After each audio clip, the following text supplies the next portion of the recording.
Folks, welcome into another edition of SportsbookReview.com's Roundtable. Today, we are talking Major League Baseball, and we're going to focus on a conference and a division, the National League Championship Futures. I got four guys with me, experts here in Major League Baseball. Let's bring in Greg, Teddy, and Ian. We'll get started today. As we talked American League, we've talked a lot of things, but let's go over the National League and where it factors in. You guys know I'm a Philadelphia Phillies fan. Will they factor in? We'll find out here in just a few moments. I'm going to bring in first for our steam paddle, Greg Farrar. Greg, let's go over the National League before we get into some exact topics. Let's go over maybe some things that you're looking forward to in this season. Because again, fitting in the 162 probably is not going to happen, but we still have some really good baseball teams. You have one heavy favorite, then a couple teams lumped in there. Let's talk some National League baseball. Go ahead, Greg. Right, and we have one heavy favorite, and deservedly so. The Dodgers have done an excellent job building their team the right way. They haven't tried to buy things. They've been really hesitant to give out long-term contracts, instead giving short, heavy contracts to good players, and it's paid dividends, right? Look at the team that they've assembled here. Definitely the rightful favorite. But we can't overlook the defending champions, right? And that's the Washington Nationals. I'll tell you what, I didn't expect it last year. I thought Houston was going to have their number in the World Series. It didn't turn out to be so. It was a great look for the Washington Nationals to be able to pull that off. And boy, isn't it funny that they were able to pull it off the year after losing their superstar slugger, Bryce Harper. But when we're looking at the Nationals, one thing we have to consider, will there be a championship hangover here? It definitely could be the case. I think the Nationals did get hot at the right time, and boy, do they have a tough team on their heels in the Atlanta Braves. A great collection of young talent. I think the National League East is going to be a fantastic race for whatever year we do have, and I'm really interested to see if the Nationals will be able to hold off the Atlanta Braves as an up-and-comer in the National League East. Yeah, Greg brings up some good points here, Ted. As we take a look, obviously the Dodgers coming in anywhere between that plus 150 range, plus 160 range, but you do have the NL East stacked up there. Braves, Nationals, and Mets all in it together. The National League's going to be pretty competitive this season, but when you take a look at the Dodgers and what they can offer up, it looks a lot better than what the rest have been. Just give us a quick brief synopsis of what you're looking at, Teddy, in the NL this year. Well, the Dodgers have been there every year. And there's zero reason to think they won't be there this year, And of course, the Dodgers more than most teams can withstand an injury barrage, because A, they're very deep, and B, they have the bankroll to go acquire players. And that's one of the things that makes this exercise a little bit more difficult, because we don't know at this stage who's going to be buyers, who's going to be sellers when it comes to whatever trading deadline MLB has. But the Dodgers are the best team. They're the best team by a wide margin in the National League. So anybody I'm looking at, other than LA, I want a big plus price on. And I don't see that from the Nationals. I don't see that from the Mets. Your Phillies are interesting. A team that underachieved last year, a team that has a lot of pieces in place, a team that can score runs, and a team that basically needs the bullpen to get outs to be live in the National League this year. I think Philadelphia has that potential. Of course, Cincinnati is a very popular team here in Vegas. They certainly were prior to the COVID-19. The Reds were the hottest team in the betting markets here in Vegas. I think deservedly so. A lot of young talent, a strong staff, et cetera, et cetera. Arizona is a team that has some potential. And again, a team that was in the race last year, a team that's largely overlooked in the betting markets. Yeah, and Mad Bum, all of a sudden, if Mad Bum is effective, which we've seen him be effective for a long, long time, if he's still pitching at that level, Arizona is definitely live to make some noise. So Cincy, Arizona, Philadelphia, three teams I've got my eye on if the Dodgers falter.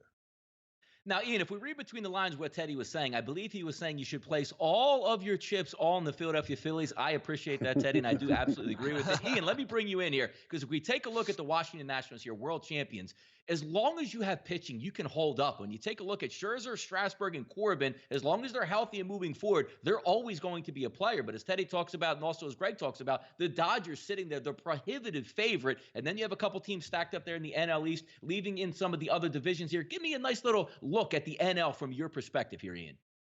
Well, starting with the East, Donnie, I've got concerns about the Nationals. I really do coming into this season. It's not just the World Series hangover, and they lose, of course, Anthony Rendon. Of course, he's no longer with the team. They've still got a pretty capable lineup. They bring in Eric Thames. He's going to probably platoon with Zim. Like, they've got a platoon situation, I think, setting up at first base the way I'm seeing their depth chart right now. Trey Turner's good. Soto's good. Victor Robles. There's still some hitters. The question is their starting pitching, believe it or not. Max Scherzer showed chinks in the armor last year, okay? That was not the same Max Scherzer down the stretch. You know, he finally was starting to get hit a little bit, and he's pitched just a ton of innings in recent years. You could say the same thing about Strasburg last year. You know, he pitched way more innings than he ever has before.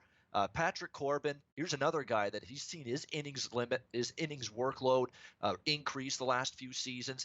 Can all of these guys that pitched so well after such a heavy workload last year going all the way to the World Series, can they do it again this year? That's a big question mark. That's why I've got more concerns. I view the Nationals as more of a bet against for me than a bet on coming into the season. I wouldn't argue with Teddy's thought on the Reds, but it seems like everybody and his brother loves Cincinnati. At this point, coming into the season, you always get a little a little concerned when you got so many people loving one team, but there's a lot to like, certainly, with the Cincinnati Reds coming into the season. There's no doubt about it. The NL West, it should be the Dodgers in a walkover when you look at it. I know the Padres could be competitive. Maybe you leave the door open for the Diamondbacks as well. Rockies probably going to struggle. Giants just absolutely terrible, looking to rebuild. The Mets are the team that I was really looking at as a bet-on team coming into this season, and I still do. But boy, you talk about the life of a Met fan. Nothing describes life of a Met fan better than we're not playing baseball, we're not playing spring training, and we still lose Noah Syndergaard for the season. How's that fair? How the hell does that happen? That's the New York Mets frustration in a nutshell from the past several decades. So that's definitely going to hurt, but you still got DeGrom, you've still got Stroman. Can you get a revitalized Rick Porcello in here? You get Dellin Betances to strengthen the bullpen. It's still a lineup that I think is more than dangerous with Pete Alonso and company, J.D. Davis, Brandon Nimmo. I hope he stays healthy, because he's a pretty good hitter as well. New York Mets, to me, could be a team very dangerous, not only in the NL East, but in the NL as a whole, even after losing Syndergaard.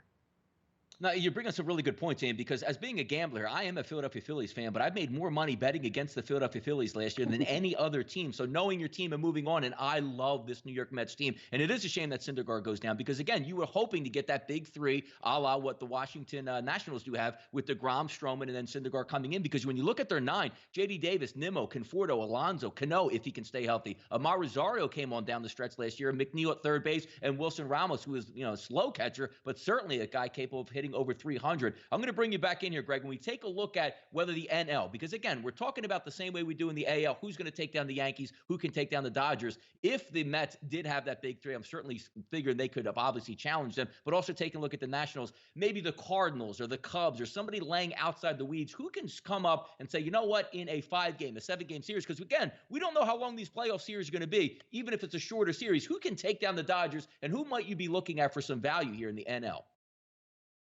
All right. Well, I do think that the Braves have a shot. I think that this is a good young team. Obviously, they moved up to second, so people do agree with me. I actually see them to win the pennant. They are higher than the Nationals this year, which might be a little wrong. So the Braves might not have the value as a better. I definitely think they do have a chance. From a value perspective, a team that I think is being completely overlooked, and I think it's because of their rotation, is the Milwaukee Brewers here. Now, to be fair, this isn't the best rotation, but I love the lineup, right? Yelich is one of my favorite players in the league to watch and to bet on.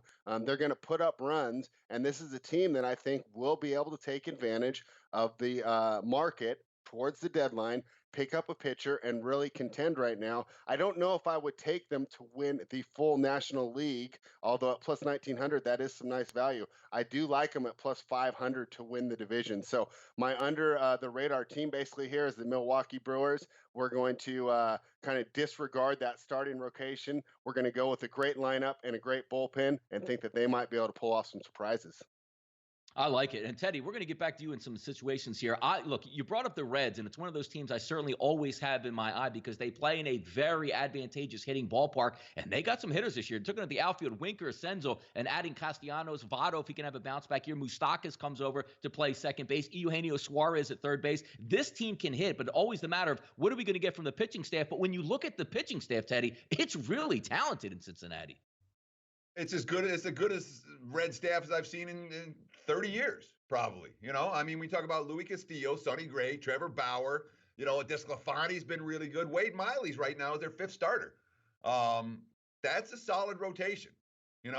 That's a better rotation than the Cubs have this year. And the Cubs are an interesting team. But in the National League, there are teams like Chicago, like Philadelphia, big payrolls, a lot of household names. They've been in contention in recent years, and yet the markets don't seem particularly excited about these teams. They're not young. They're not sexy. The Reds are young and sexy in a lot of ways, and that rotation is part of that. All that said, I mean, you look at Chicago right now. Why won't this team win 90 games or 95 games and be into it? There's not anybody else in that division that's any good. You got to watch out for that is an elite team. And the Cubs have the bankroll to acquire at the deadline that Cincinnati doesn't. And their core group of hitters is probably better than the Reds. So while I'm bullish on Cincy, I wouldn't sell the Cubs short either. And I want to make one quick point about what Ian said last time about the Nationals, because I was right there with him in theory of this pitching staff pitched way too much last year. They're all going to break down this year, except that now we have a shortened season, so maybe they don't break down quite the same way. Perfect segue here from Teddy right over to Ian, because when you take a look at the Cubs, sometimes you look at it as the way we talk about the Astros, a little bit of turmoil, maybe not going to have a good year, but the Cubs, man for man, just as talented as a lot of these teams in the NL, maybe outside of the Dodgers. When we look in, still got Chris Bryant, Schwarber's there, Happ, Hayward, Rizzo. There's a lot to like. And also, if you take a look at the lineup, Lester, Darvish, and Hendricks, Quintanilla, and also Chatwood, there's a lot to like in the starting lineup. Are we getting a little bit of Cubs fatigue here, Ian? We're saying, like, they're just out of the picture. We want the new thing to come in. But, hey, don't overlook some things that have worked in the past. Cubs still talented team here, Ian. Yeah, to Teddy's point about Washington, the degradation of the arm strength, the fatigue factor, it's going to be dissipating if this hiatus lasts into August or September. You never know. It could actually be that long in terms of how long until we get MLB back. So that will definitely mitigate these extenuating circumstances you got with the likes of Scherzer and company in terms of will they be fresh and ready to pitch at the level they did last year. As far as the Cubs are concerned, look, there needed to be a cleansing. Joe Madden had to be let go as far as I'm concerned. You don't go 2-10 and play just horrible baseball down the stretch. Horrible baseball. It was everything. Their offense wasn't clicking. Their pitching was getting shelled. And their defense was pitiful. Hideous. It was embarrassing at times, what I saw from the Cubs in terms of flubs and mistakes in the infield and the outfield, dropping bad throws back into the infield, trying to get runners out. I mean, it was the whole gamut for the Cubs. They were playing lethargic, uninspired, brutal baseball down the stretch. That's why they missed the playoffs. You got at least a chip on the shoulder element now with this Cubs team, with the large core largely back, a new manager in David Ross. We don't know how good David Ross is going to be as a manager. I mean, he's coming from the broadcast booth the last couple of years. But, obviously it's worked out well for Aaron Boone in New York. I know he's got a lot of talent, but, David Ross, it can't hurt, bottom line. I think Joe Madden and Warnout is welcome. The question for me, though, Donnie and crew with the Cubs, Darvish, the guy is just so up and down. Kyle Hendricks seems to pitch better at Wrigley than he does on the road in his career. Jose Quintana, capable but inconsistent. John Lester, I think his best days are behind him. What do you get from the starting rotation? I think the bullpen's fine. I like the lineup still for the most part. Starting pitching is going to determine it for the Cubs. But I think it's a buy low opportunity for the Cubs. I think there is some value on them. Talking Major League Baseball gets us through these tough times. Hopefully, we're not too far away from starting the Major League Baseball season. But today, going over those NL Championship futures was a lot of fun with my esteemed panel. For Greg Farrar, Teddy Sabransky, Ian Cameron, I'm Donnie Seymour. Thank you once again for tuning in to SportsbookReview.com's Roundtable edition of videos. We will keep you abreast on everything in Major League Baseball. As always, check out SportsbookReview.com. If you're also watching right now, hit the subscribe button. Get these videos delivered directly by notification to your inbox when we go live. Thanks again for tuning in. We'll talk Major League Baseball and a whole lot more right here on the Roundtable.